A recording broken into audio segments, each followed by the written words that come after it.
안녕하세요. 슈르의 평생투자 슈르입니다. 이번 주부터 방송 계좌에서 채권을 조금 살 거거든요. 미국 국채를 살 건데 그에 앞서서 채권은 어떤 건지 다들 아시겠지만 그래도 혹시 좀 모르시는 분도 있으니까 간단하게만 살펴보고요. 어떤 건지. 그리고 채권을 이제 미국 채권을 사려면 미국 국채를 사려면 어떤 ETF를 이용하면 되는지 간단하게 몇 가지 살펴보겠습니다. 채권은 간단하죠. 돈을 빌릴 때 이제 원금이랑 이자를 갚아야 될 의무가 생기잖아요. 돈을 A라는 사람이 B라는 사람한테 돈을 빌렸으면은 원금이랑 이자를 갚아야 되는데 그러니까 B라는 사람은 이제 돈을 빌려줬으니까 그 이자랑 원금을 받을 수 있는 권리가 생긴 거죠. 그 권리를 채권이라고 합니다. 그 채권은 이제 다른 사람한테 팔아 넘길 수도 있어요.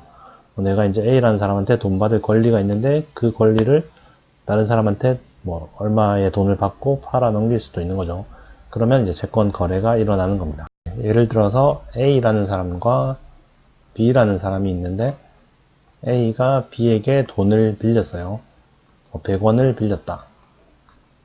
100원을 A가 B에게 빌렸습니다. 그러면 A는 B에게 이제 돈을 갚을 의무가 생겼고 B는 A에게 돈을 받을 권리가 생겼죠. 그게 이제 채권이라고 합니다.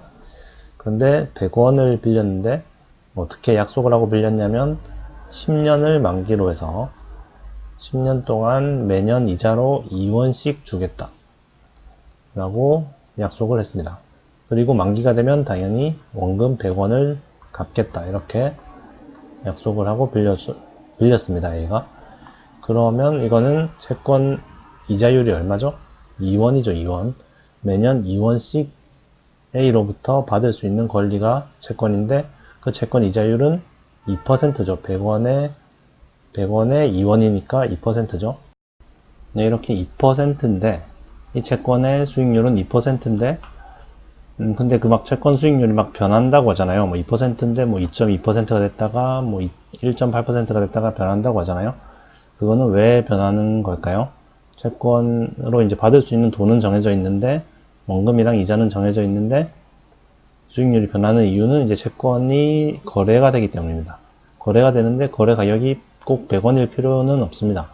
만약에 이 채권을 C라는 사람이 110원에 산다고 생각을 해봅시다. 110원에 이 채권을 샀는데 좀 더 비싸게 샀다고 해서 돈을 더 주지는 않죠. 똑같이 이제 매년 2원씩 받을 수 있고 만기 때 100원을 받을 수가 있습니다. 그러면 110원을 투자했는데 총 받는 돈이 해봤자 10년 동안 120원 밖에 안 되죠. 그러면 채권 이자율이 1년에 1%도 사실 안 되는 겁니다. 110원을 투자해서 10년 동안 총 120원 밖에 못 받으니까 채권 수익률이 1%도 안 되게 떨어지는 거죠. 그래서 채권 가격이 올라가면은 채권 수익률이 떨어집니다. 왜냐면 받을 수 있는 돈은 정해져 있는데 더 비싸게 샀기 때문에. 그리고 채권 가격이 만약에 이제 90원이다.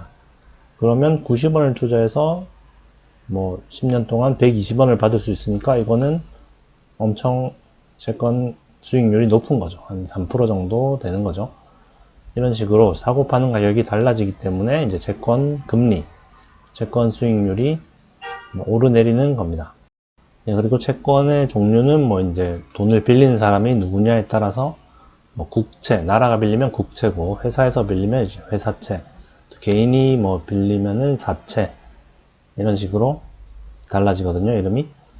국채가 가장 안전하겠죠. 근데 국채라고 무조건 안전한 건 아니고 당연히 가장 미국이나 일본 같은 그런 신뢰할 만한 나라의 채권은 이제 가장 안전한 자산으로 분류가 되고요.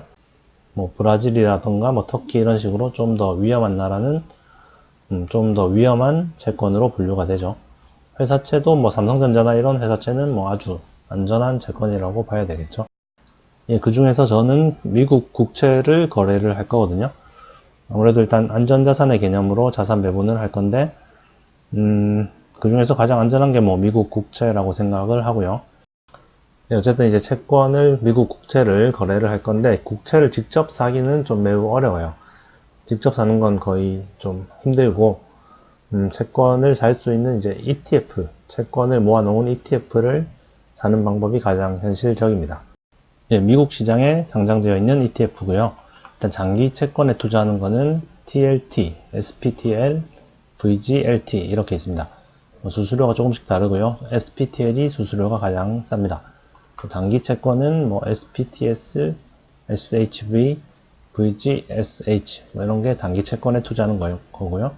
뭐 중기 채권, 뭐 적당한 10년에서 20년 사이 중기 채권이나 뭐 이런 거 투자하는 ETF도 있습니다. 보통 장기 채권은 20년 넘는 채권을 장기 채권이라고 하고요.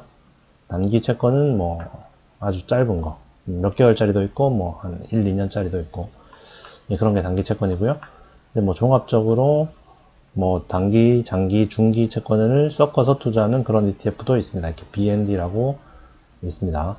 그 중에서 저는 장기 채권을 투자를 할 거거든요.